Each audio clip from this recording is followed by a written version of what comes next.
Assalamualaikum warahmatullahi wabarakatuh. Kawan-kawan sekalian, kembali kita ke kembali bertemu dengan channel Jejak Semesta 65 JB Channel. Kawan-kawan sekalian, semoga kita semua dalam keadaan sehat walafiat, selalu dalam bimbingan yang Maha Kuasa, dan selalu dicukupkan segala kebutuhan sehari-hari. Saudara, kali ini kita akan mendengarkan ulasan dari Profesor Anne-Marie Schimmel, seorang orientalis yang sangat terkenal asal Jerman yang juga menjadi guru besar di Oxford University. Sebagaimana kita ketahui, Anne-Marie Schimmel juga pernah datang ke Indonesia, dan banyak sekali karya-karya religi yang ditulis, baik itu tentang Islam maupun yang lainnya. Seorang ahli peneliti tentang agama-agama di dunia. Kemudian kali ini kita mengulas tentang pikiran-pikiran atau puisi-puisi yang direpresentasikan dari puisinya Iqbal, Muhammad Iqbal. Sebagaimana juga yang kita ketahui bahwa Muhammad Iqbal adalah seorang pemikir Muslim terkenal di dunia yang lahir pada tahun 1870-an, 72, ada yang mengatakan 74, di India. Waktu itu Pakistan belum di India, dan dia seorang pemikir untuk mendorong lahirnya negara Pakistan, negara modern Islam Pakistan. Muhammad Iqbal adalah juga sebagaimana seorang pemikir Muslim yang sangat produktif. Dia juga menulis banyak. Jadi Muhammad Iqbal adalah juga seorang penyair dan juga seorang pemikir Muslim yang sangat produktif. Karya-karya puisinya misalnya kita kenal dalam karya Javid Nama, kemudian yang juga nanti diulas oleh Profesor Anne-Marie Schimmel di dalam buku tentang saya Jibril atau gagasan religius Muhammad Iqbal, ya, yang ditulis oleh Profesor Anne-Marie Schimmel. Kemudian yang juga kita kenal adalah Asrar al-Khuldi, rahasia diri, yang terjemahkan kira-kira begitu, atau ego, ya, juga yang terkenal, nanti dikupas, dijelaskan, disyarah oleh Profesor Anne-Marie Schimmel. Kemudian juga yang paling banyak yang kita kenal dalam buku itu juga ada pada kita, yaitu rekonstruksi pemikiran, pembaharuan pemikiran Islam, yang judulnya itu The Reconstruction the Religion of Thought in Islam. Nah, jadi saudara sekalian, inilah sepintas tentang Muhammad Iqbal, tapi kita sekadar menambahkan bahwa Muhammad Iqbal juga kemudian pernah ke Inggris, ke beberapa negara barat, yang kemudian melakukan belajar di beberapa tempat tentang pemikiran ahli-ahli di barat, terutama pemikiran tentang keagamaan. Tetapi dia lebih banyak kita kenal adalah memfokuskan diri untuk membangun pemikiran tentang Islam. Saudara sekalian, di dalam buku Sayap-Sayap Jibril yang tulis oleh Anne-Marie Schimmel, yang sesungguhnya adalah gagasan religius, mengulas tentang gagasan-gagasan Muhammad Iqbal, terutama gagasan-gagasan tentang Islam, ya, religius tentang Islam. Ada satu bagian yang kita coba untuk menampilkan pada kesempatan ini, yaitu tentang salat. Banyak gagasan pemikiran ini, tapi kita ingin tampilkan bagian salat ini. Ini pun tidak semua akan kita tampilkan di dalam video ini karena sangat panjang ulasan dari Profesor Anne-Marie Schimmel ini. Jadi kita hanya sebagian yang kita akan tampilkan dari pikiran-pikiran, ulasan dari pikiran-pikiran religius dari Muhammad Iqbal atau sang pemikir. Islam. Baiklah, kita langsung ke ulasan dari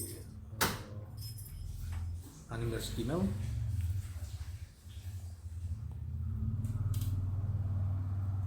Rukun Islam, salat adalah rukun Islam kedua sesudah pernyataan keimanan syahadat, adalah ibadah salat yang dilaksanakan 5 waktu sehari dengan cara-cara tertentu sehabis wudhu. Sembahyang rutin ini terbukti menjadi kekuatan terbesar dalam Islam dan konsentrasi mutlak seorang muslim yang salat, baik itu dalam kelompok jamaah maupun sendirian di antara orang-orang yang tidak peduli, selalu memberi kesan yang mendalam bagi orang-orang non-muslim. Ini kata Animers Gmail ya, karena ini Animers Gmail yang mengulas tentang pikiran-pikirannya Muhammad Iqbal. Di samping ibadah yang diwajibkan di dalam Islam, ada juga doa bebas yang dapat diucapkan pada akhir salat ataupun di setiap waktu dan tempat, dan kemudian zikir atau pengulangan bacaan tertentu yang biasanya berupa sebagian atau semua nama Allah Subhanahu wa ta'ala. Ungkapan Al-Quran bahwa setiap makhluk ciptaan memuja dan mengagungkan Tuhan dalam bahasanya sendiri, entah itu bunga, batu, malaikat, atau binatang yang tanpa henti memuji Tuhan, telah menginspirasikan para penyair di seluruh penjuru dunia Islam untuk menciptakan nyanyian pujian yang indah, di mana mereka bergabung memuji Tuhan bersama-sama gunung dan pepohonan, ikan dan burung-burung, ataupun awan dan buruh atau kilat. Saudara sekalian, selanjutnya di ulasan selanjutnya bahwa terbukti benar dalam Islam ketika beragam sisi kehidupan religius dicerminkan dalam beragam variasi cara beribadah, dari yang cenderung memakai formula mahis tertentu, puncak penyatuan mistik dengan Tuhan, atau dialog kreatif antara manusia dengan Tuhannya. Ini ulasannya Profesor Animers Gmail ya. Dalam skala yang lebih kecil, pepatah ini membawa kebaikan bagi Muhammad Iqbal yang dalam karya Misteri Salat selalu ditekankannya. Jadi Animers Gmail mengatakan bahwa di dalam karya Muhammad Iqbal, mungkin ada karya kecil ya, tentang misteri salat, selalu dia tekankan salah satu babak yang paling menyentuh di dalam Jafitnama. Jafitnama yang tadi kita sebutkan adalah kumpulan puisi-puisi yang ditulis oleh, tentunya puisi religius lebih banyak yang ditulis oleh Muhammad Iqbal. Adalah momen ketika sang penyair dan pembimbing spiritualnya Rumi. Jadi Muhammad Iqbalnya seorang pembimbing spiritual Rumi, seorang yang sangat mengagumi Muhammad Rumi, seorang ahli sufi dan pemikir Islam terkenal, melakukan salat di belakang pembaharu terbesar Jamaluddin Al-Afghani. Jamaluddin Al-Afghani seorang pembaharu Muslim Islam terbesar dari, kalau saya tidak salah itu dari Mesir ya. Kemudian punya murid Muhammad Abduh dan lain sebagainya ya. Dan Pangeran Turki Said Halim Pasha. Ketika tahu dari pelayan tuannya bahwa Muhammad Iqbal sangat tekun melakukan salat subuh yang sesudahnya diisi dengan membaca Al-Quran, dan dia tidak pernah alpa melakukan salat tahajud di malam hari yang tidak diwajibkan tapi hanya dianjurkan dan dilakukan oleh setiap orang yang menyukai dalam kesepian dan ketenangan malam berjumpa dengan kekasihnya. Maksudnya kekasihnya itu Allah Subhanahu wa ta'ala. Sebagaimana sufi wanita terbesar Rabi'ah Adawiyah, wafat pada tahun 801 Masehi, mengungkapkan lebih dahulu. Di samping salat 5 waktunya, Iqbal juga sering melaksanakan salat-salat sunnah yang lain. Dia mengatakan di dalam suratnya pada tahun 1917 bahwa dia telah melakukan salat istihara, salat 2 rakaat untuk meminta petunjuk Tuhan untuk menentukan pilihan atas pertanyaan tertentu. Sesudahnya ia tidur dan sesudah bangun akan muncul dalam pikirannya keputusan dari masalah itu. Muhammad Iqbal mendapatkan jawaban yang tidak diinginkannya, membatalkan rencananya pergi ke Hyderabad. Hyderabad itu salah satu di provinsi atau negara bagian di India. Dan betapa besar inti pentingnya disandarkannya kepada salat dan perantaraan dapat dipahami dari suratnya kepada Sir Kisang Prasad, Perdana Menteri Hindu dari Hyderabad yang ditulis tahun 1918 pada bulan Ramadan. Tulisan di dalam surat itu kata Muhammad Iqbal, "Saya akan berdoa setelah salat subuh untukmu. Saya hamba yang berwajah hitam. Kadang-kala bangun untuk salat tahajud dan kadang-kala menghabiskan malam dengan berjaga. Dan dengan kemurahan Tuhan, saya harus berdoa untukmu sebelum atau sesudah tahajud. Pada waktu itu, sebuah kegembiraan khusus saya alami dalam ibadah. Betapa mengherankan jika doa diperdengarkan pada waktu itu." Itulah kata isi sebagian dari surat Muhammad Iqbal. Kemudian dijelaskan penjelasan Anhimer selanjutnya. Karena Iqbal melihat salat adalah sebuah aktivitas yang tidak hanya berupa kewajiban, tetapi juga disebabkan rasa cinta yang memberi manusia kepuasan spiritual tertinggi, maka dapat dipahami mengapa dalam jawab Sikwah masyarakat Muslim disalahkan sebab mereka mengabaikan kebahagiaan tertinggi ini dan tidak mengerti apa pentingnya bagi kehidupan. Muhammad Iqbal mengatakan, sangat berat di dalam jiwamu beratnya beban salat subuh. Akankah engkau lebih suka tidur daripada bangun untuk menyembahku? Itu ilustrasi Muhammad Iqbal di dalam puisinya. Tidak mengherankan bahwa beberapa puisi terbaik Iqbal ditulis dalam lirik doa ataupun diinspirasikan oleh pengalaman dalam salat. Disepakati bahwa salah satu karya besarnya adalah Kidung Pujian di Masjid Cordova sehabis dia mengerjakan salat dan telah mengalami pergolakan spiritual yang lebih besar daripada yang dialami di tempat manapun, dan yang digaungkan dalam puisinya. Ritual salat dalam penafsiran Iqbal berarti membebaskan. Berikut ini dia gambarkan. Pada sore hari datanglah panggilan salat yang mensucikan orang-orang beriman dari segala arah, maksudnya dari dunia ini. Penggambaran salat yang dilakukan oleh Raja Nadir dari Afghanistan. Penjelasan filosofik dari peristiwa yang sama juga di dalam lecture L109 beberapa tahun kemudian. Pengaturan waktu salat yang sesuai dengan Al-Quran mengembalikan pemilikan diri kepada ego dengan membawanya kepada kontak yang lebih dekat dengan sumber tertinggi kehidupan dan kemerdekaan.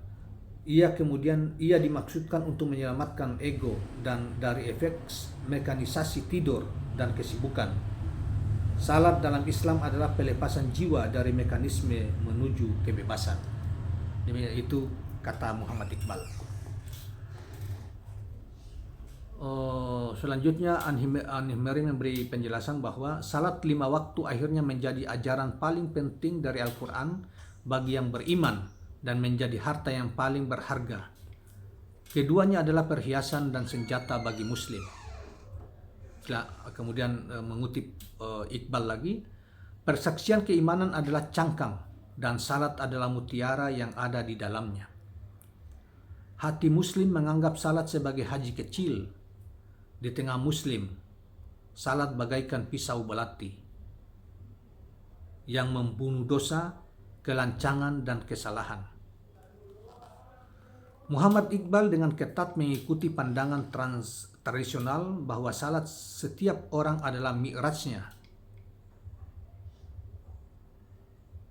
atau kenaikannya ke langit yang dilakukan Nabi ketika dia merindukan keindahan dan kebahagiaan bila bertemu dengan Tuhan, yang selalu dikatakan pada muadzin Bilal, "Oh Bilal, segarkan kami dengan panggilan azanmu," kata Nabi.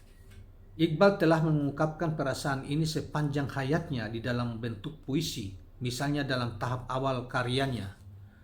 Iqbal dalam karya puisinya mengatakan, yang tidak sabar ini sekali lagi berlari menuju Tuhan.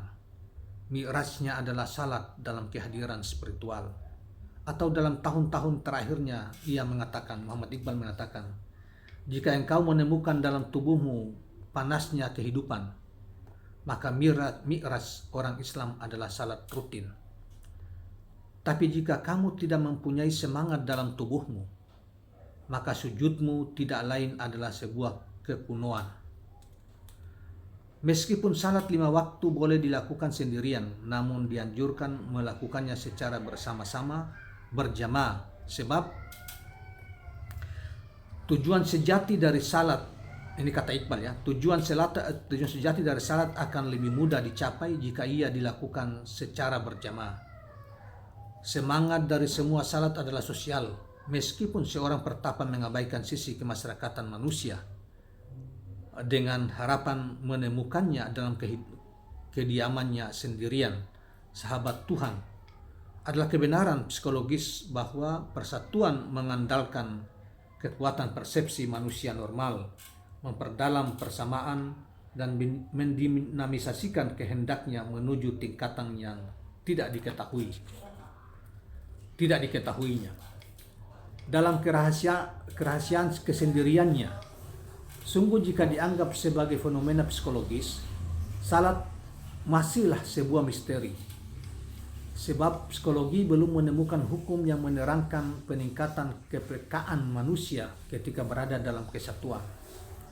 Dalam Islam, sosialisasi iluminasi spiritual melalui salat berjamaah adalah sisi kemenarikan yang istimewa.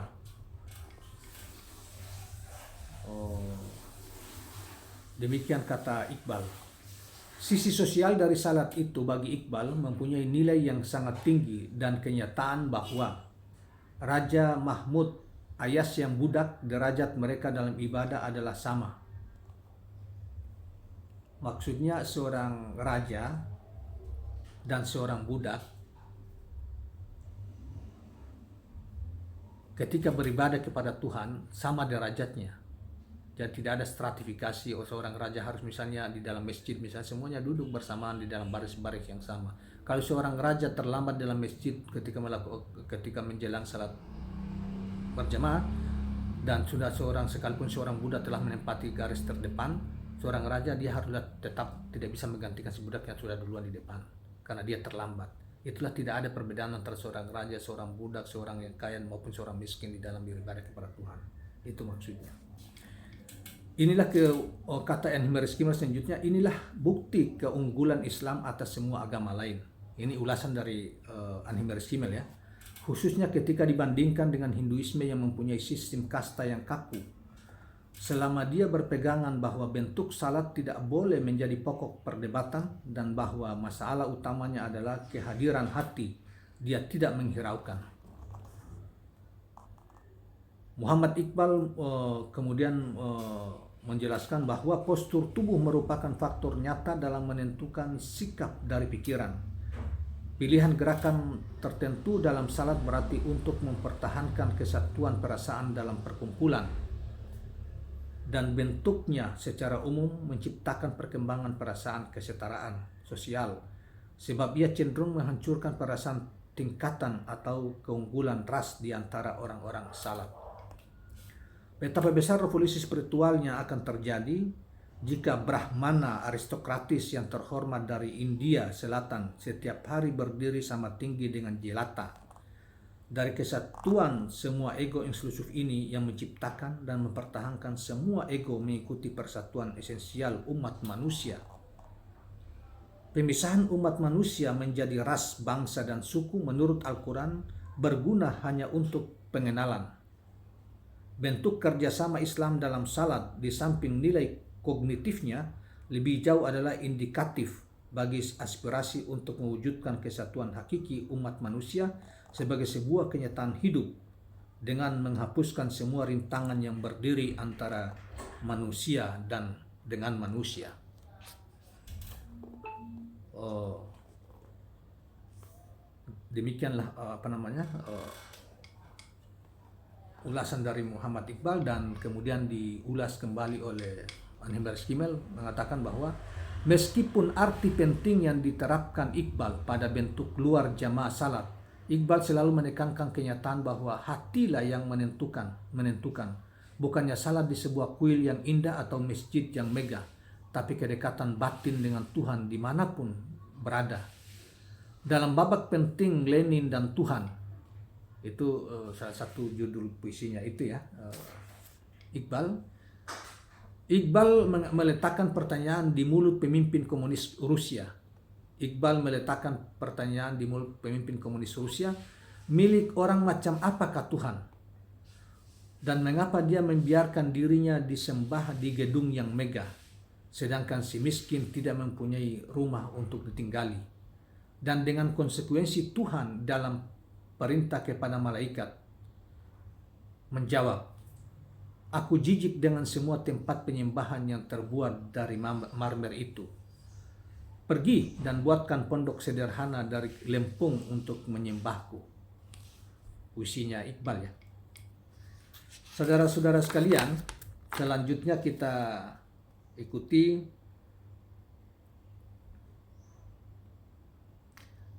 sebuah perintah yang mengingatkan kita akan kata kasar terhadap orang yang menawarkan berlebih-lebih dan bentuk lahiria penyembahan yang menyilaukan yang dapat ditemukan dalam ayat-ayat perjanjian lama.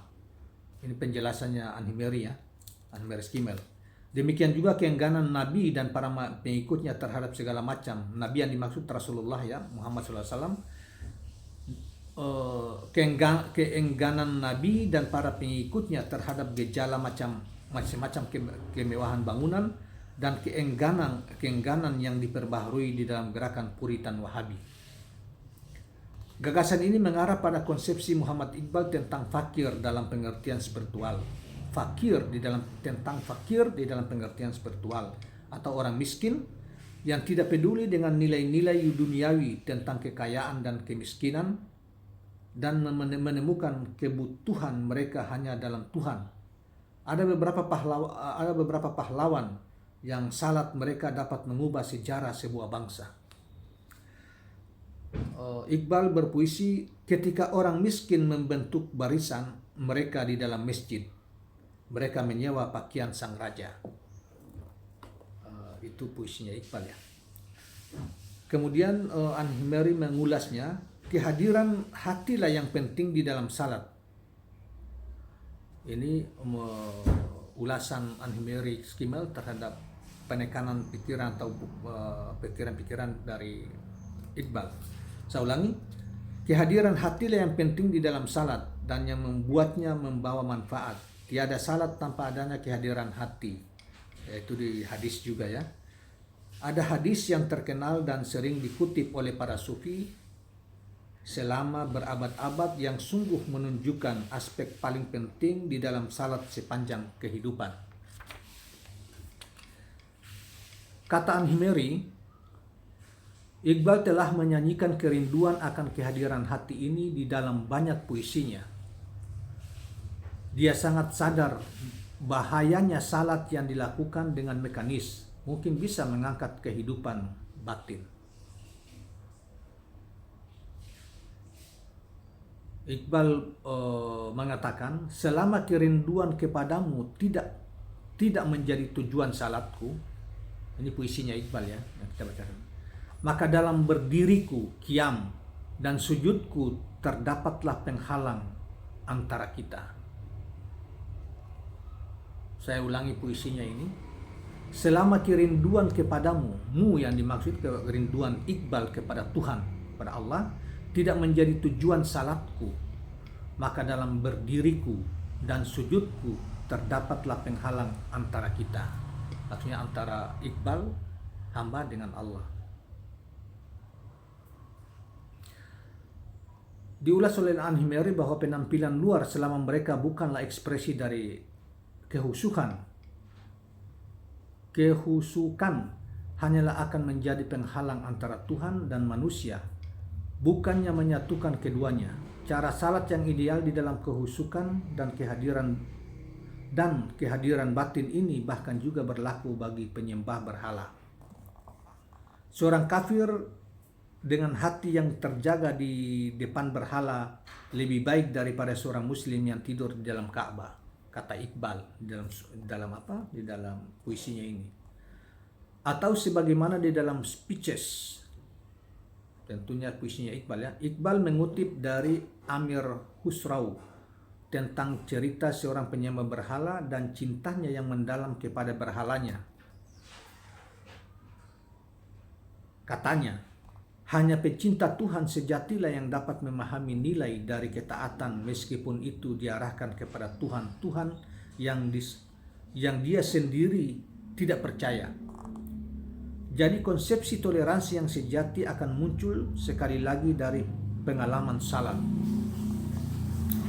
Bagian-bagian tertentu dari salat telah digunakan Iqbal sering kali sebagai simbol kondisi spiritual umat Islam. Misalnya panggilan salat atau ajan, sujud maupun berdiri, masing-masing diubah ke dalam simbol pengalaman spiritual tertentu. Panggilan ajan yang menginspirasikan judul buku K. Craig, Call to Prayer, disebutkan sifat inklusif dogma utama dalam Islam yang bagi Muhammad Iqbal juga menjadi simbol agama yang hidup atau pada masanya agama yang tanpa kehidupan. Ketakberdayaan menggantung pada panggilan salat sebab tidak ada Bilal yang meminjamkan sayapnya. Kesunyian adalah suara salat, masjid yang ditinggalkan berkeluh kesah. Ini puisinya Muhammad Iqbal. Demikian jawaban Tuhan terhadap komplain. Ajan dapat menjadi panggilan bagi yang pergi oleh malam yang menyelimuti bumi. Ia dapat menciptakan dunia baru, demikian juga manusia, segenggam debu yang sadar adanya misteri yang tersembunyi ketika dibangunkan dari tidur untuk salat dalam spiritualitas yang lebih tinggi daripada malaikat. Lalu Iqbal juga sepenuhnya menginspirasikan simbol ajan dengan cara yang sama sebagaimana dia mengubah hampir semua simbol Islam ketika mengatakan, ini berikutnya dikatakan Muhammad Iqbal, engkau temukan dalam dirimu sewaktu berdiri di dalam salat. Tidak ada ajan bagi salat untuk cinta dan kemabukannya. Kata-kata ini harus dibandingkan dengan sebuah kuatren pada periode yang sama di akhir kehidupannya. Apa yang kamu minta dari keindahan salat adalah menundukkan diri sebagaimana sujudnya adalah rahasia. Nyala dan kegelisahan satu Allahu Akbar tidak sesuai dengan 5 waktu salat. Iqbal ingin menunjukkan kepada rahasia bahwa sebuah ucapan takbir, kata Allahu Akbar, Allah yang Maha Besar, yang dilakukan pada permulaan panggilan salat, pemberian kami pada dunia. Jika ia benar-benar diwujudkan dalam kehidupan manusia, dalam penafsiran Muhammad Iqbal, bahwa Tuhan adalah ego paling eksklusif, paling nyata atau terbuka, bahwa takbir yang demikian tidak mengubah kesadaran manusia kepada tingkatan bahwa kehidupan religius manusia dapat tidak lagi tinggal terbatas kepada waktu tertentu untuk salat, melainkan keseluruhan sikap spiritual akan transformasikan. Inilah seruan Allahu Akbar yang berisi perjuangan antara ada dan tiada. Kata Iqbal, karenanya batu berubah menjadi air. Maksudnya seruan kejayaan manusia telah mengalami dan menyaksikan kebesaran tak terduga dari Tuhan. Dan pada waktu yang sama manusia dipanggil sebagai khalifah Tuhan di bumi, sebagai pembantunya dalam memakmurkan bumi. Iqbal menyebutkan 2 macam kesalehan. Agama diletakkan oleh salat malam, kata Iqbal, atau Allahu Akbar yang terus-menerus dalam lingkup luas.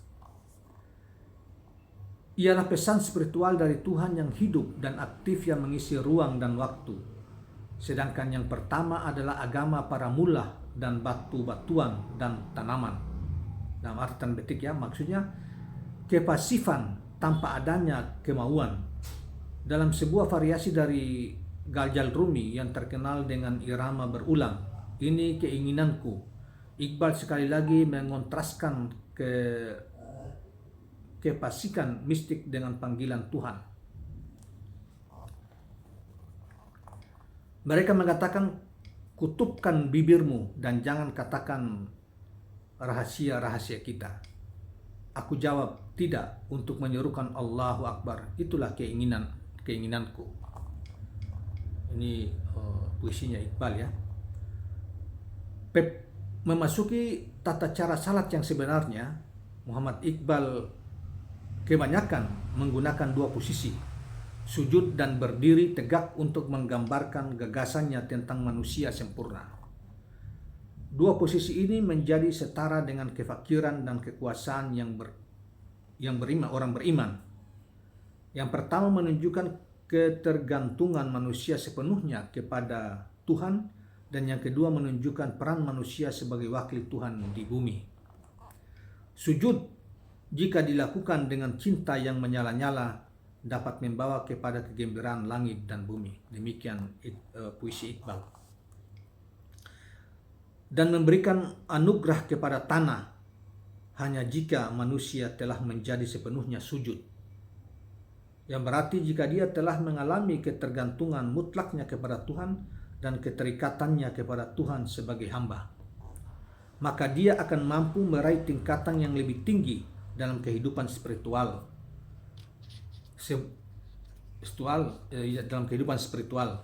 Sebuah gagasan yang kadang kala diungkapkan Iqbal dengan dikontraskan kepada kata-kata umum dalam puisi klasik niaz, permohonan, dan nas kebanggaan. Tentang Muslim sempurna, orang dapat mengatakan, keagungan kebesaran Tuhan adalah dalam berdiri tegaknya, dan keindahan penyembahan manusia adalah dalam sujudnya. Demikian kata Iqbal dalam puisinya. Bahkan langit biru menempatkan awan di sekeliling manusia, merdeka yang bersujud dengan cara yang indah. Ketika kontak dengan Tuhan telah tercipta dan mengubah nasib manusia, sedangkan sujud yang tanpa cita rasa dan tanpa cinta hanyalah kuburan di atas kemurnian Tuhan. Jadi kesujud yang tidak hadir, hati tidak hadir dalam sujud, maksudnya tidak ada cita rasa ketuhanan di dalam bersujud kepada hadirat Tuhan, maka seperti kuburan, kata Muhammad Iqbal. Disimbolkan seperti itu.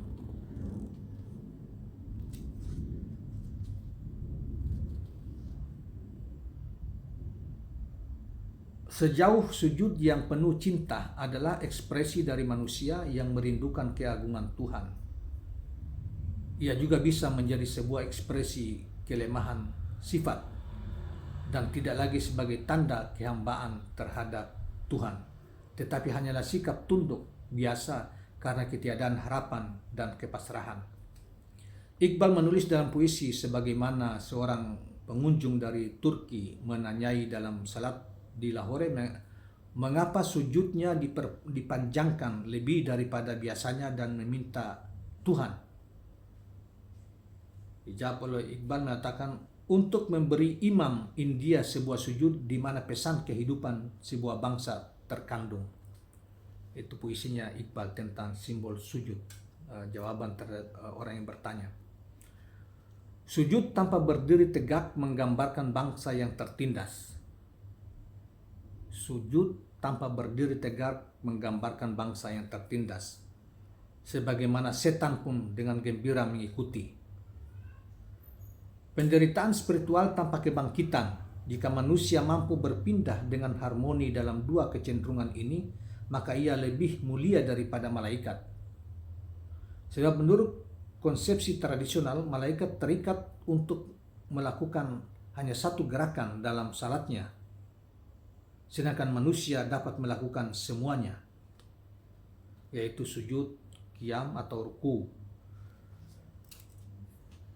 Mereka yang terbelenggu dalam penghambaan dan kehilangan keimanan dan rasa cinta tidak mengetahui makna batin spiritual dari salat. Dia yang terbunuh oleh abad ini dalam kegelapan tidak akan tahu kebangkitan yang tersembunyi dalam keadaan berdirinya sesudah sujud. Ini dalam dalam puisi Iqbal ya.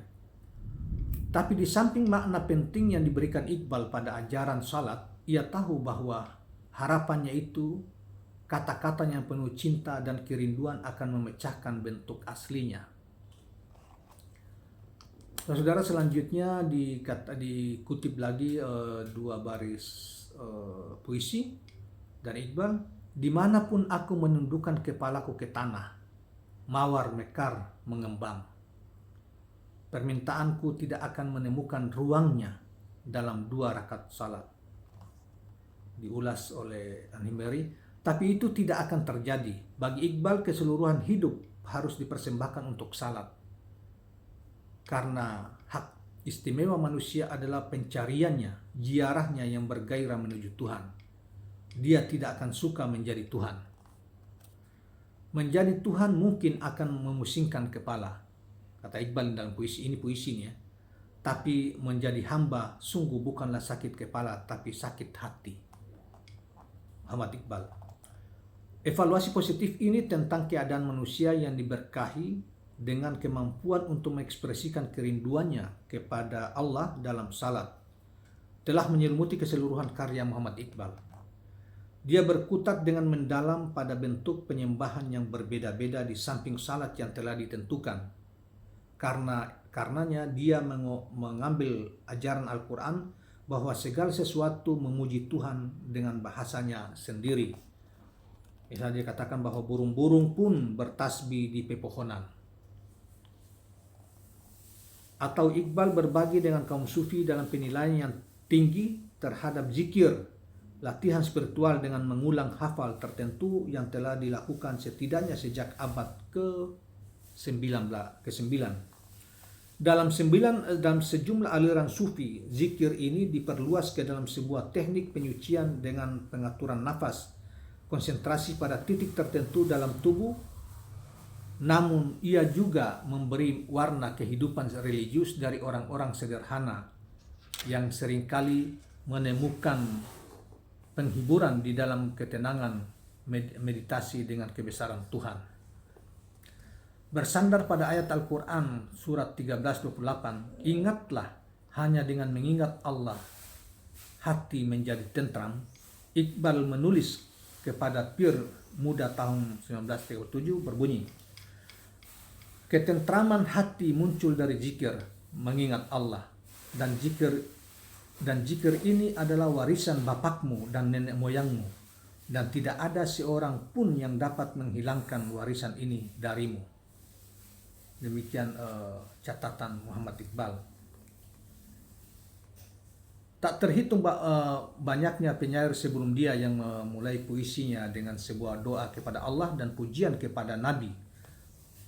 Dan Muhammad Iqbal mengikuti contoh mereka. Ya, dia menulis misalnya di dalam doa pengantar Jafitnama, kumpulan puisinya, salah satu contoh terbaik bagi puisi doa, ataupun dalam bab ke-18 tentang Asrar Al-Huldi, ia mengungkapkan kesendiriannya dan kerinduannya akan sahabat dengan mengungkap yang sangat sedih berikut ini. Berapa lama aku harus menunggu seseorang untuk berbagi kesedihanku? Berapa lama aku harus mencari sebuah keyakinan?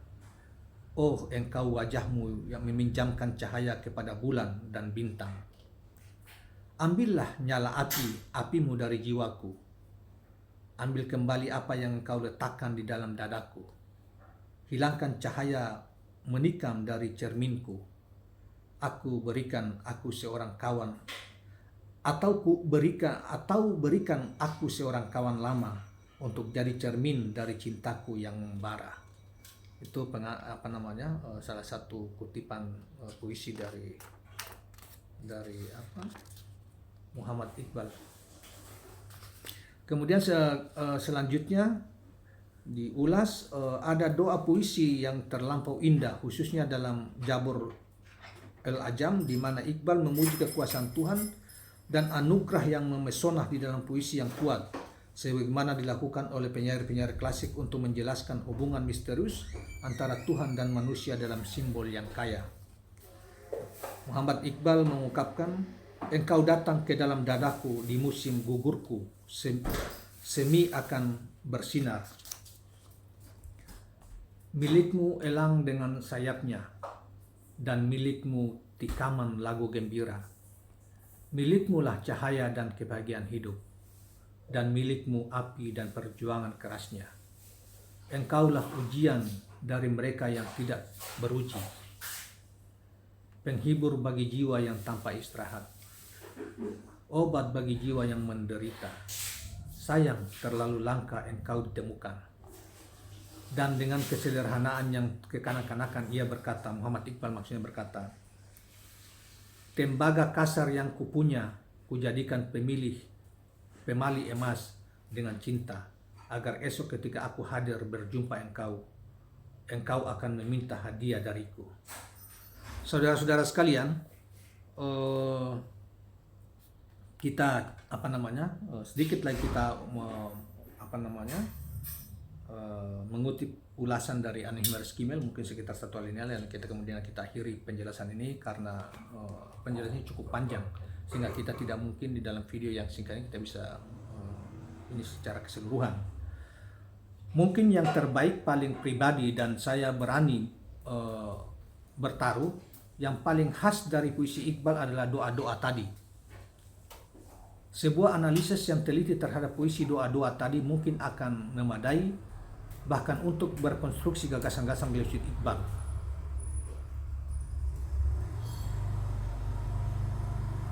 Dalam lecture juga, masalah ini membentuk batu landasan dalam konsepsi tentang Tuhan dan makna salat, di mana dia telah menjelaskan secara panjang lebar di dalam buku-bukunya yang lain.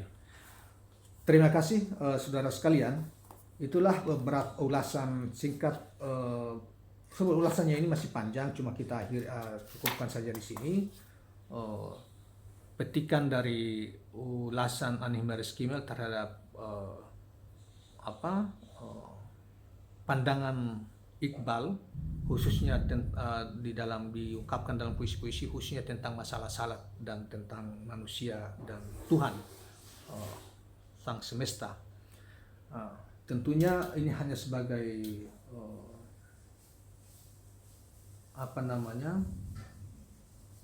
sekadar rangsangan saja, yang nanti kemudian kalau memang itu untuk mengetahui lebih dalam tentang pikiran-pikiran Muhammad Iqbal, pikiran-pikiran religius Muhammad Iqbal, Anda bisa cari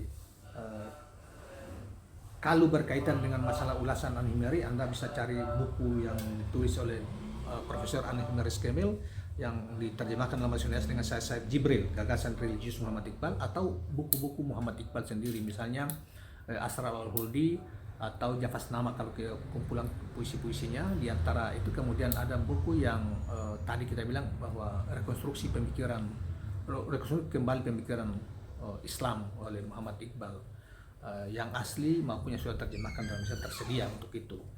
Saudara sekalian, tapi sebelum kita menutup ini, kita menutup dengan uraian yang singkat, uraian 1 alinea lagi dari An-Nihmaris Kimel tentang pengalaman Muhammad Iqbal tentang salat. Dari pengalaman salat, Iqbal ingin membuktikan fakta bahwa Tuhan adalah sebuah pribadi, dan bukti kepribadian Tuhan diambil dari ayat Al-Quran, Quran surat 40 ayat 60. Berdoalah kepadaku, niscaya akan kuperkenalkan bagimu. Hanya sebuah pribadi yang dapat berbicara kepada pribadi yang lain. Dan dalam salat manusia menyadari bahwa baik Tuhan sebagai Engkau yang agung maupun dirinya sebagai seorang yang mampu saling berbicara. Manusia merindukan bukan untuk kesempurnaan, melainkan sebuah kontak langsung dengan realitas tertinggi, yaitu Allah atau Tuhan, mencoba berdoa meminta seorang sahabat, suatu zat yang bisa menyingkap misteri terbesar dalam hatinya. Oleh karena itu Iqbal mengatakan salat adalah sebuah ungkapan kerinduan batin manusia dalam keheningan dahsyat alam semesta. Terima kasih kawan sekalian, sampai di sini, dan jangan lupa subscribe, like dan comment channel ini. Mudah-mudahan kita mendapatkan petunjuk dari atau kesadaran dari apa yang menjadi pikiran Muhammad Iqbal yang diulas oleh Profesor Anhimaris Kimil dalam kitab Saya Saif Jibril, Gagasan Religius Muhammad Iqbal, yang ditulis oleh Profesor Anhimaris Kimil, seorang tulis yang sangat terkenal, yang sangat produktif menulis buku-buku tentang keagamaan, seorang juga guru besar di Harvard University Amerika Serikat. Terima kasih. Assalamualaikum warahmatullahi wabarakatuh.